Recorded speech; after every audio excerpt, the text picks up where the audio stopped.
พระธาตุพนมเป็นสถาปัตยกรรมบูฮานแห่งหนึ่งของลาวแต่ในปัจจุบันประชาชนลาวบ่มีสิทธิ์ในการครอบครองเพราะเหตุบ้านการเมืองได้เปลี่ยนแปลงไปดินแดนลาวที่เอิ้นว่าภาคอีสานในปัจจุบันได้อยู่ภายใต้การครอบครองของพระราชอาณาจักรไทยถึงจังใดก็ตามชาวลาวในราชอาณาจักรลาวปัจจุบันก็ยังมีส่วนไปร่วมงานบุญเฉลิมฉลองของพระธาตุพนมอยู่ทุกปีบ่ได้ขาดพระธาตุพนมตั้งอยู่เมืองธาตุพนมแขวงนครพนมแก้มฝั่งตะวันตกของแม่น้ำของปัจจุบันคือวัดพระธาตุพนมวรมหาวิหารตำบลธาตุพนมอำเภอธาตุพนมจังหวัดนครพนมซึ่งอยู่ตรงกันข้ามกับปากน้ำเซบังไฟแขวงคำม่วนประเทศลาวแต่ในสมัยบูฮานเมื่อครั้งที่ลาวยังเป็นเจ้าขององค์พระธาตุพนมอยู่นั้นสิทธิ์ในการดูแลรักษาองค์พระธาตุพนมเป็นหน้าที่ของชาวเมืองปากเซบังไฟแขวงคำม่วนแต่ในปัจจุบันชาวเมืองปากเซบังไฟแห่งแขวงคำม่วนได้สูญเสียสิทธิ์ไปในการทนุบำรุงดูแลรักษาพระธาตุพนมมาเกือบ100 ปีแล้วเป็นที่น่าสังเกตอย่างหนึ่งว่าเรื่องราวเกี่ยวกับพระธาตุเจดีย์ที่สำคัญในดินแดนล้านสร้างบูฮานล้วนแต่มีต้นเข้ามาจากนิทานที่เกี่ยวข้องกับองค์พระธาตุพนมนิทานที่เกี่ยวข้องกับองค์พระธาตุพนมนั้นมีชื่อเอิ้นว่าอุลังคนิทานหรือนิทานอุลังคธาตุในนิทานอุลังคธาตุได้กล่าวไว้ว่าพระมหากัสสปะแห่งประเทศอินเดียได้นำพระบรมสารีริกธาตุของพระสัมมาสัมพุทธเจ้ามาประดิษฐานไว้ที่ภูเขาคำพร้าบริเวณที่ตั้งองค์พระธาตุพนมในปัจจุบันซึ่งในขณะนั้นพระมหากัสสปะทำหน้าที่เป็นหัวหน้าพระธรรมทูตที่เดินทางมาจากประเทศอินเดียเพื่อมาเผยแผ่พระพุทธศาสนาในสุวรรณภูมิเพิ่นได้พาคณะเดินทางมาฮอดอาณาจักรแห่งหนึ่งที่ตั้งอยู่แคมฝั่งแม่น้ำของบริเวณที่เป็นแขวงคำม่วนและแขวงสวรรณเขตแห่งพระราชอาณาจักรลาวและบริเวณที่เป็นแขวงนครพนมและแขวงสกลนครแห่งพระราชอาณาจักรไทยในปัจจุบันซึ่งบริเวณดังกล่าวนั้นแต่ก่อนเอิ้นว่าอาณาจักรสีโคตบูรณ์หรืออาณาจักรสีโคตบองตามสำนวนลาวอาณาจักรสีโคตบองนี้อาจจะมีอายุในสมัยเดียวกันกับอาณาจักรฟูนันแห่งประเทศกัมพูเชียเพราะคำว่าฟูนันในสำเนียงภาษาจีนเอิ้นว่าพนมในภาษาเขมรบูฮานซึ่งแปลว่าเมืองแห่งภูเขาและในบริเวณแขวงคำม่วนมีบูฮานสถานสมัยก่อนเขมรบูฮานอยู่หลายแห่งชื่อเมืองทะแขกก็ดีชื่อเมืองนครพนมก็ดีล้วนแต่เป็นชื่อที่มีส่วนเกี่ยวข้องกับประเทศอินเดียและอาณาจักรฟูนันทั้งนั้นในเมื่ออาณาจักรฟูนันมีอายุในช่วงพุทธศตวรรษที่6หาที่12อาณาจักรสีโคตบองก็คงจะมีอายุในช่วงระยะเวลาเดียวกันนั้นด้วยและได้มีการค้นพบศิลปะรูปเคารพโดยเฉพาะพระพุทธรูปที่มีอายุในช่วงพุทธศตวรรษที่11หาที่12อยู่หลายองค์ในบริเวณ2ฝั่งแม่น้ำของและได้ค้นพบพระพุทธรูปตระกูลสร้างศิลปะสมัยสีโคตบองอยู่ท่าลาดและบริเวณปากแม่น้ำเหืองซึ่งอยู่ภายในพระราชอาณาจักรลาวดังนั้นจึงพอที่จะกล่าวได้ว่าเริ่มต้นตั้งแต่เมื่อครั้งพระมหากัสสปะเถระชาวอินเดียได้เดินทางมาเผยแผ่พุทธศาสนาในอาณาจักรสีโคตบองระหว่างพุทธศตวรรษที่6หาที่7เพิ่นได้นำเอาพระพุทธสารีริกธาตุของพระสัมมาสัมพุทธเจ้ามานำและได้ซักชวนเจ้าผู้ครองนครต่างๆให้ร่วมมือกันก่อสร้างพระเจดีย์เพื่อบรรจุพระบรมสารีริกธาตุขององค์สมเด็จพระสัมมาสัมพุทธเจ้าไว้ในบริเวณดังกล่าวโดยสร้างเป็นธาตุเจดีย์สูงเพียงสั้นเดียวก่อนเท่านั้นในนิทานอุลังคธาตุได้กล่าวไว้ว่ามีพญาจากเมืองทั้งห้าได้พาไพพลมาร่วมกันก่อสร้างพระธาตุพนมเพื่อบรรจุพระบรมสารีริกธาตุส่วนที่เป็นกระดูกหน้าอกคือส่วนที่เอิ้นว่าอุลังคธาตุของพระพุทธเจ้าพญาทั้งห้านั่นคือ 1. พญานันทเสนเจ้าผู้ปกครองเมืองสีโคตอยู่ห่างจากเซบังไฟไปประมาณ15 กิโลเมตร 2. พ พญาสุวรรณพิงคารเจ้าผู้ปกครองเมืองหนองหานหลวงสกลนคร 3. พญาคำแดงเจ้าผู้ปกครองเมืองหนองหานน้อยกุมภาวะปี 4. พญาอินทปัตเจ้าผู้ปกครองเมืองอินทปัทะกัมพูเจีย 5. พญาจุลนีพรหมทัตเจ้าผู้ปกครองเมืองปะกันเมืองเสียงขวงหรือ12จุไตเมื่อฮอดรัชกาลของพระเจ้าสุมินทราชาธิราชแห่งอาณาจักรสีโคตบองพระองค์ได้รับคำแนะนำจากพระเถระที่เดินทางมาจากประเทศอินเดียและพระเถระในประเทศของพระองค์เองพระองค์จึงได้สร้างต่อเติมพระธาตุพนมขึ้นไปอีก1ชั้นจากนั้นจึงได้ให้สร้างแกะสลักลวดลายต่างๆแกะสลักเป็นรูปคนรูปสัตว์ลงไปเช่นรูปควายรูปม้ารูปช้างละมังและกวางทั้ง2ด้านของมุมพระธาตุมีภาพคนขี่ช้างและขี่ม้าสลับกันไปทั้งด้านเทิงและด้านลุ่มกล่าวกันว่าเป็นภาพขบวนแห่พญาสีโคตบองลายทางด้านหลังของรูปคนนั้นสลักเป็นลายขดลายก้อนเมฆส่วนลายเทิงขอบประตูนั้นลบเลือนหายไปเทิงขอบประตูทางด้านทิศใต้สลักเป็นรูปการเสด็จออกผนวดของพระพุทธองค์มีสิ่งประดับอยู่2ข้างมีรูปพระพุทธเจ้าประทานบาตรแก่พญาสีโคตบองบางคนบอกว่าน่าจะเป็นรูปพระพุทธเจ้ากำลังหับบาตรจากพญาสีโคตบองมีรูปเทวดาอยู่ภายในวงกลมประกอบอยู่ทั้ง2ข้างภาพประติมากรรมเหล่านี้ล้วนแต่มีความหมายเกี่ยวข้องกับพระพุทธศาสนาทั้งสิ้นแต่ถ้าหากมาพิจารณาเบิ่งแล้วอยู่ขอบประตูทางด้านเหนือจะเห็นรูปพระวิษณุทรงขุดแวดล้อมด้วยหมู่เทวดาซึ่งเป็นภาพประติมากรรมที่เกี่ยวข้องกับศาสนาฮินดูเข้าใจว่าน่าจะสร้างขึ้นในภายหลังสมัยเขมรบูฮานเข้ามามีอำนาจครอบครองพระราชอาณาจักรลาวในระหว่างพุทธศตวรรษที่ 14 หาที่ 18 พวกเขมรบูฮานได้ดัดแปลงปูชนียสถานแห่งนี้ให้เป็นเทวสถานในศาสนาฮินดูศตวรรษที่ 19 หา 24 เมื่อชนชาติลาวมีอำนาจเข้าครอบครองดินแดนส่วนนี้แล้วในสมัยต้นๆยังบ่ปรากฏว่าพระธาตุพนมองค์นี้จะมีความสำคัญแต่อย่างใดจนมาฮอดพุทธศตวรรษที่ 19 เจ้าผู้ครองอาณาจักรกระบองได้เอาใจใส่อนุบำรุงองค์พระธาตุพนมหลักฐานที่ปรากฏชัดเจนว่าเจ้าเมืองกระบองมาปรับปรุงองค์พระธาตุพนมแห่งนี้คือศิลาจารึกที่พบในบริเวณแห่งนั้นระบุว่าเจ้าเมืองกระบองมาปรับปรุงพระธาตุพนมในปีพ.ศ. 1976 ในสมัยนั้นพระธาตุพนมยังบ่ปรากฏชื่อลือซาพอปานใดพระเจ้าแผ่นดินอาณาจักรล้านสร้างจึงบ่ได้ให้ความสนใจจนมาฮอดรัชกาลของสมเด็จพระเจ้าโพธิสาราชประมาณพ.ศ. 2063 หา 2090 หลังจากที่พระองค์ทรงประกาศให้ยกเลิกการบูชาผีฟ้าผีแถนและประกาศรับพระพุทธศาสนาเป็นศาสนาประจำพระราชสำนักแทนพระองค์จึงหันมาดำเนินการส่งเสริมพระพุทธศาสนาเป็นการใหญ่พระสัญญาของพระองค์ได้นำเอาเรื่องราวเกี่ยวกับพระธาตุพนมขึ้นทูลถวายพระองค์จึงได้เสด็จลงไปเมืองกระบองหรือเมืองทะแขกเก่าปัจจุบันคือบริเวณแขวงขมวนอยู่กงกันข้ามกับจังหวัดนครพนมมีพระราชบัญชาให้พญากระบองเป็นหัวหน้าคณะบูรณะตกแต่งพระธาตุพนมขึ้นส่วนพระองค์เองก็ได้สละทรัพย์เพื่อสร้างวิหารหลังหนึ่งซึ่งมีหลังคาประดับด้วยแก้วทั้งมวลและได้แต่งตั้งข้าไส้ของพระองค์ผู้หนึ่งซึ่งเป็นน้องชายให้ดำรงตำแหน่งพันเฮือนหินมีหน้าที่คอยบำรุงรักษาและดูแลจัดดอกไม้ทูปเทียนบูชาองค์พระธาตุพนมเป็นประจำพร้อมด้วยบริวารอีก 3,000 คนและได้ทรงสร้างวิหารอีก1 หลังทางทิศด้านเหนือให้ชื่อว่าวัดสอนสั่ง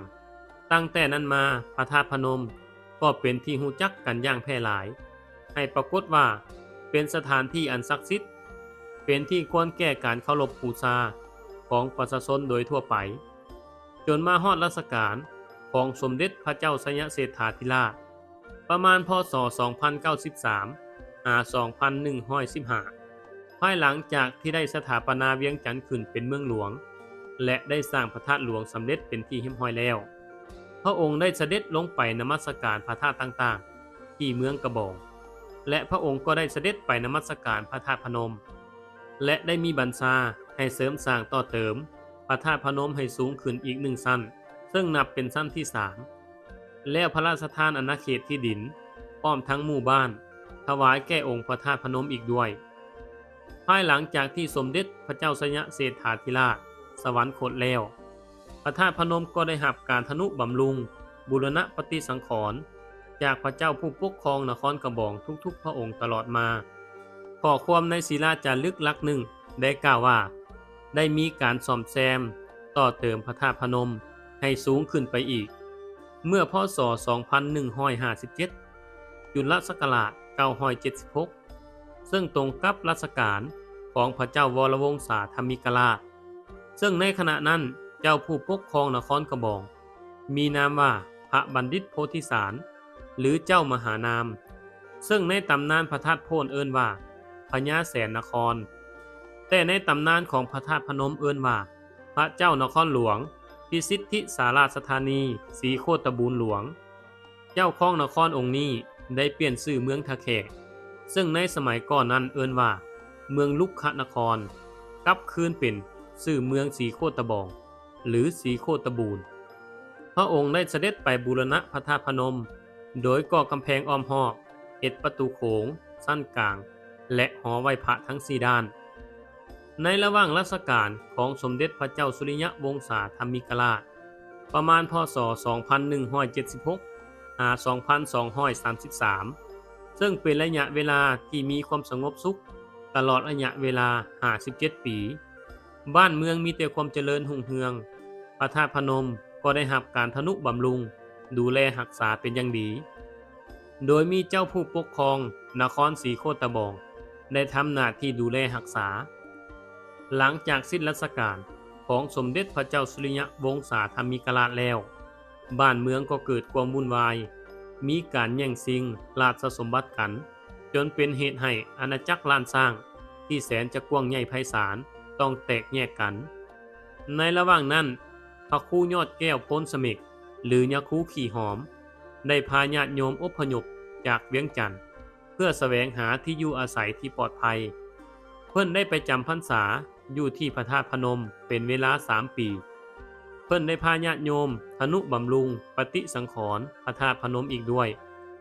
อยู่ต่อมาบ่ดลเพิ่นก็คิดว่าที่อยู่อาศัยแห่งนี้บ่มีความปลอดภัยจึงได้พากัน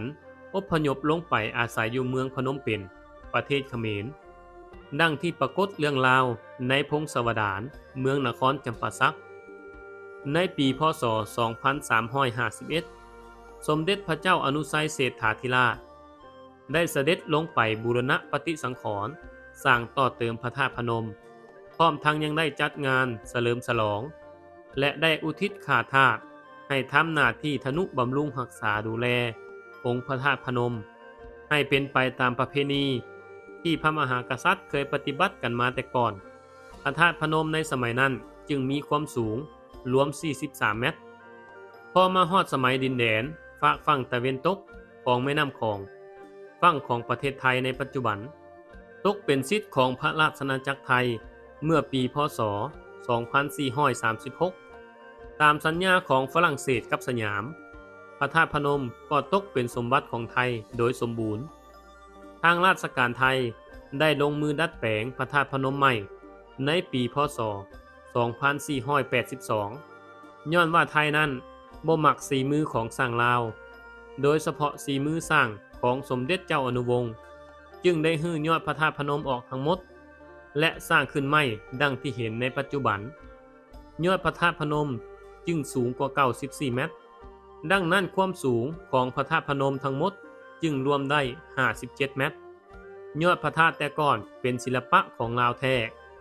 ต่อมาสร้างไทยได้สร้างขึ้นใหม่รูปร่างจึงเปลี่ยนไปหน่อยหนึ่งและเฮ็ดลวดลายเป็นลวดลายเครือดอกไม้ก้านแย่งดังที่เห็นในปัจจุบันนี่ก็คือประวัติความเป็นมาของพระธาตุพนมพระธาตุที่ชาวพุทธทั้งสองฝั่งของให้ความเคารพกราบไหว้บูชาตลอดมาจนฮอดปัจจุบันนี้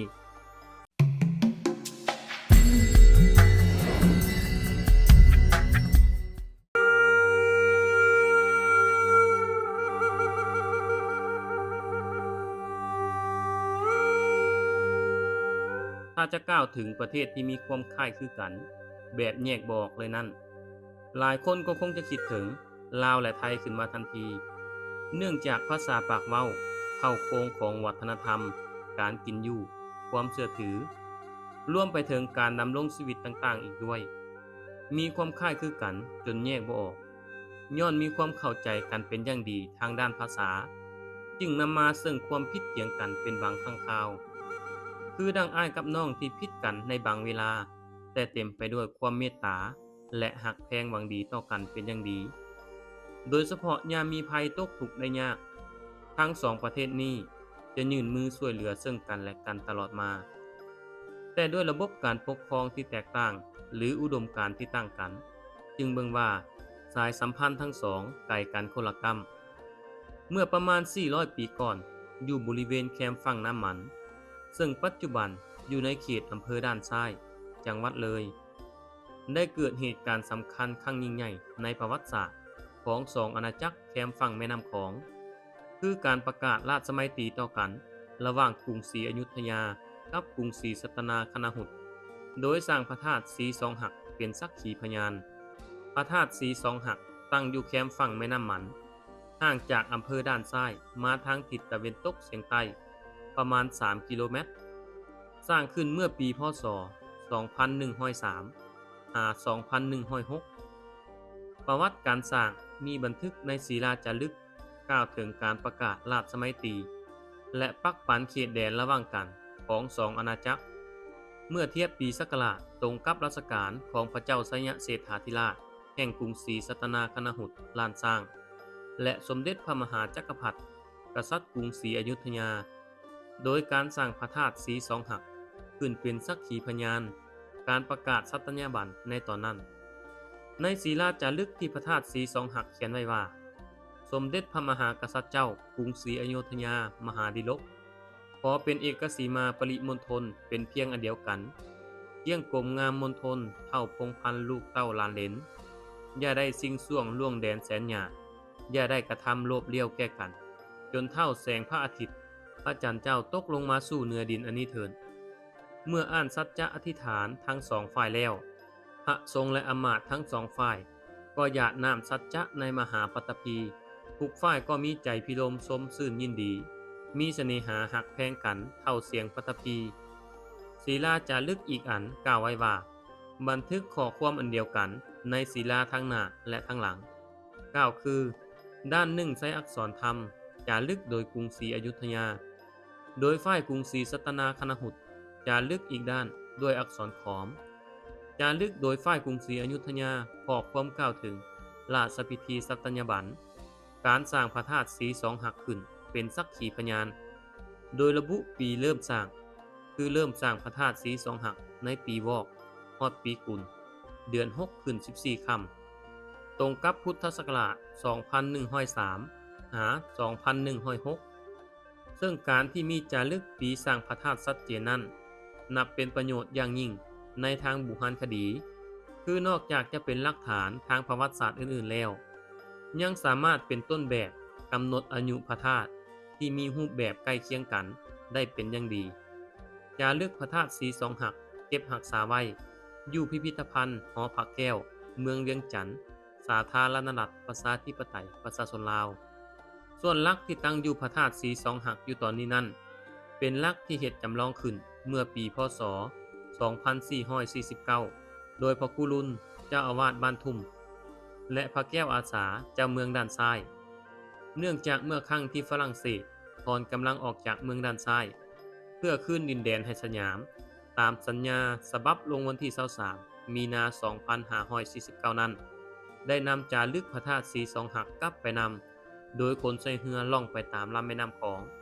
แต่เรือเกิดล่มเมื่อฮอดเขตอำเภอเชียงคานเฮ็ดให้ศิลาจารึกจมอยู่ใต้แม่น้ำต่อมาลุยฟิโนดก็ได้กู้จารึกดังกล่าวขึ้นจากน้ำและนำไปเก็บรักษาไว้ที่พิพิธภัณฑ์ฮานอยประเทศเวียดนามหลังจากนั้นเจ้ามหาอุปราชเพชรราชของลาวจึงเฮ็ดหนังสือไปหาสำนักฝรั่งเศสแห่งปลายบูรพาทิศที่กรุงฮานอยเพื่อขอจารึกลักนี้คืนและในปีพ.ศ. 2523 กรมศิลปากรของไทยได้ขอสำเนาศิลาจารึกหลักนี้จากสาธารณรัฐประชาธิปไตยประชาชนลาวเมื่อศึกษาพบว่าเนื้อความขาดหายไปหลายเนื่องจากจารึกพระธาตุสีสองหักอยู่ในสภาพสำรุดแตกเป็น8ส่วน